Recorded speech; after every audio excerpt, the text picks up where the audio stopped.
성부와 성자와 성령의 이름으로 하나이다. 아멘. 불과 한 12시간 전? 예, 몇 시간 전에 어제 성탄 밤에 성탄절은 우리들만의 잔치가 아니라 믿는 우리들만의 잔치가 아니라 믿지 않는 사람 모두를 위해 예수님이 이 땅에 오셨다는 것을 기뻐하고 축하하는 날이라고 했습니다. 그러면 오늘은 그 기쁜 성탄이 오늘날 우리에게 주는 의미가 도대체 뭘까를 함께 생각해 봅니다. 성탄은 말 그대로 거룩한 탄생을 말합니다. 그렇죠? 정확히 말하면 아기 예수의 거룩한 탄생. 그럼 성탄절은 그 아기 예수의 거룩한 탄생을 기념하고 축하하는 날입니다. 바로 오늘입니다. 그런 아기 예수의 탄생은 지난주에 대림 4주일 때 제가 말씀드렸다시피 우연한 한 사건이 아니라 하느님의 계획이었다. 그것도 오늘 보면 태초부터의 하느님의 계획이었다. 이렇게 말을 합니다. 그런데 하느님의 계획치고는 너무 초라한 계획이 아닙니까? 베들레헴인지 나자렛인지 그것도 불분명하고 한 누추한 마국간에서 가난한 목수의 아들로 태어납니다. 물론 이도 예수 사건이 다 끝난 다음에, 다 지난 다음에 몇십 년 후에 복음서 기자들이 복음서를 쓸 때 나온 이야기이지 태어날 당시에는 이를 주목한 사람이 아무도 없었습니다.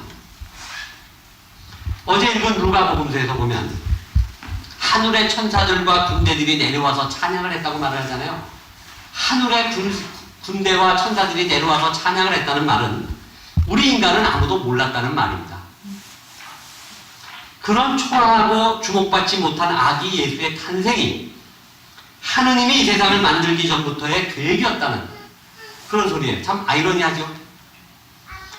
하느님이 이 세상을 창조하시고 인간이 죄에 찌들 때쯤 돼서 예수를 태어나게 하시고 그가 고난받고 결국 십자가에 못 박혀 죽고 죽은 지 사흘 만에 부활하였는데 이를 믿는 모든 백성들로 하여금 영원한 생명을 주려 하셨다는 게 모두 태초 이전부터의 계획이었다는 소리입니다.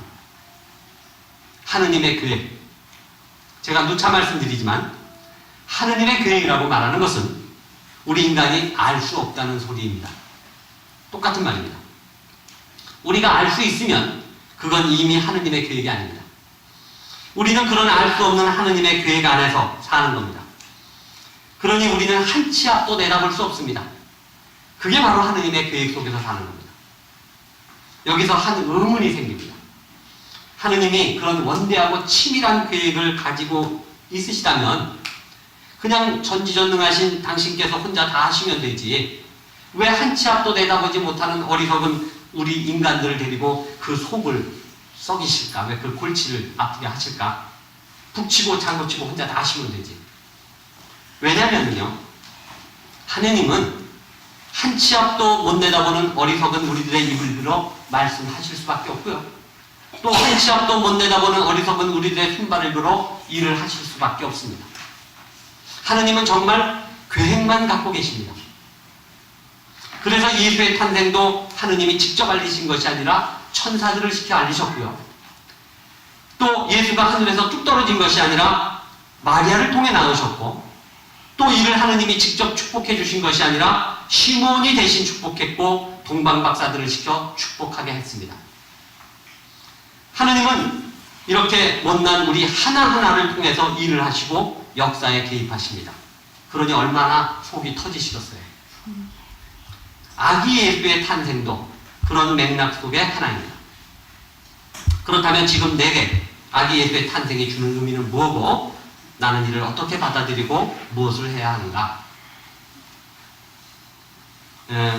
어느 고등학교, 이 인근에 있는 고등학교의 교육 방침을 제가 한번 보니까 자기주도 학습이라는 것이 있습니다. 제가 한번 잠깐 소개를 하겠습니다. 공부하는 목표를 학생 자신이 스스로 세우는 겁니다. 예를 들어서 나는 고등학교 3년 동안 영어는 토익 900점을 맞겠다. 목표를 세우는 거예요. 또 수학은 내가 어려우니까 수 1까지만 하겠다. 그리고 남는 시간에 세계 명작 100권을 읽겠다. 그리고 턱걸이 20회를 할 수 있는 근력을 키우겠다. 악기 하나쯤은 내가 마스터하겠다. 피아노를 내가 마스터하겠다. 이런 목표를 스스로 세우는 겁니다. 그리고 그 목표를 달성하기 위한 세부적인 시간표를 아주 구체적으로 짭니다. 3월달까지는 보물섬을 읽어야 돼. 내가 이번 6월달에 시험 볼 때는 토익 600점을 맞아야지. 뭐 이런 식으로 시간표를 짜는 겁니다. 그리고 그 중간 평가도 스스로 합니다. 그러면 선생이랑 학교는 뭐 하냐? 그거 관리해주는 보조적 역할만 합니다. 참 좋죠? 저는 하느님이 주신 소중한 하나밖에 없는 내 인생도 최소한 내가 이런 계획을 짜고 스스로 그 방법을 찾아야 되는 것이 아닌가. 내가 내 인생을 주도적으로 계획하고 관리해야 하는 것이 아닌가. 내 인생에 내가 주인이 돼야지. 아무 생각 없는 종이 되어 살아야 쓰겠는가. 이런 생각을 합니다. 그런데 우리는 그리스도인으로 하느님을 내 주인으로 삼고 사는 사람들이니까 하느님의 뜻과 계획을 알아야 그 가운데서 그것을 바탕으로 내 계획도 세우고 나의 주도적인 삶을 살 수 있지 않겠습니까? 그런데 하느님의 계획을 알 수 없으니 어쩌냐 말이죠. 방법이 있습니다. 우리가 하느님의 계획은 알 수 없지만 하느님이 하신 일을 보면서 무엇을 중요시하고 있는가 그 추구하시는 가치는 유추해 볼 수 있습니다. 바로 창세기에 나오는 천지창조 1장.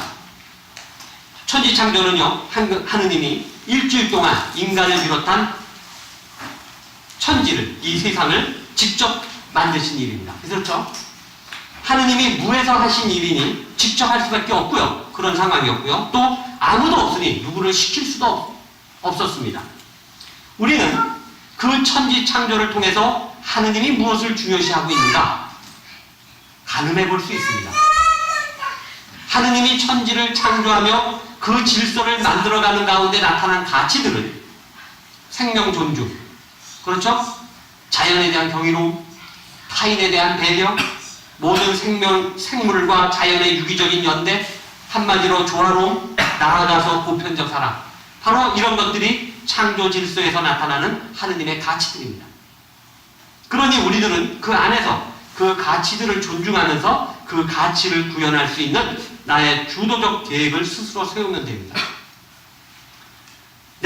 예를 들어서 내가 하고자 하는 일이 자연을 파괴하고 누구를 억압하고 차별하는 것이라면 안 되겠죠? 이거는 하느님의 가치에 반하는 것들이니까요. 그러나 그것에 반대하고 이웃과 조화롭게 평화를 이루면서 연대하는 것이라면 하느님의 가치와 딱 맞는 것이잖아요. 이렇게 하느님이 추구하는 가치 안에서 내 뜻과 내 계획을 하느님의 것과 끊임없이 맞추어 보고 수정해 나가는 것이 바로 기도이고 우리의 신앙하기입니다. 신앙생활입니다. 이게 바로 하느님 안에서의 자기 주도적 삶입니다. 그럼 하느님은 뭐하냐? 하느님은요, 내가 제대로 가고 있지 못할 때, 내가 엉뚱한 방향으로 가고 있을 때 옆구리를 쿡 찔러가지고 정신을 차리게 하심으로 방향을 이렇게 조종해 주십니다. 내 가는 방향을 조종해 주시고, 또 내가 너무 급히 달려갈 때는 딴지를 걸어 넘어뜨려서 완급을 조절해 주십니다. 그러니 내가 살면서 사기를 당하는 것도, 또 병을 얻어서 쓰러지는 것도 모두 하느님의 은총입니다. 내가 이런 얘기를 우리 어머님한테 했더니 우리 어머니 야, 예수쟁이는 참 속편하게 가는구나. 맞습니다. 아기 예수의 탄생, 성탄이란 바로 내 안에서 이런 일들이 일어나는 것을 말합니다. 아기 예수의 탄생이 하느님의 계획이었다는 것은요, 하느님의 가치 안에서 사는 내 안에서 일어나는 모든 일들 또한 하느님의 계획이라는 겁니다. 잘 되는 것도, 잘 안 돼서 엎어지는 것도, 그 양반의 의도는 내가 잘 모르겠지만, 물론 지나고 보면 그때서야 비로소 어렴풋이 알겠지만, 모두 하느님의 계획 속에서 이루어지는 일들입니다. 내 안에 아기 예수가 탄생한다는 것, 즉 내가 성탄하는 것, 그 성탄을 받아들이는 것, 요셉이 그랬고요, 마리아가 그랬듯이 말입니다. 이는 모두 다 같은 말이고 결국 한마디로 뭐냐? 하느님의 계획이 내게서 이루어지는 겁니다. 그러니 나는 그저 하느님께서 제시해 주신 그 가치 안에서 내 주도적 삶을 열심히 사는 길뿐입니다. 이것이 아기 예수가 우리들에게 오신 이유입니다. 여러분, 아기 예수의 성탄과 여러분의 성탄을 진심으로 축하드립니다. 네, 메리 크리스마스. 성부와 성자와 성령의 이름으로 하였나이다. 아멘.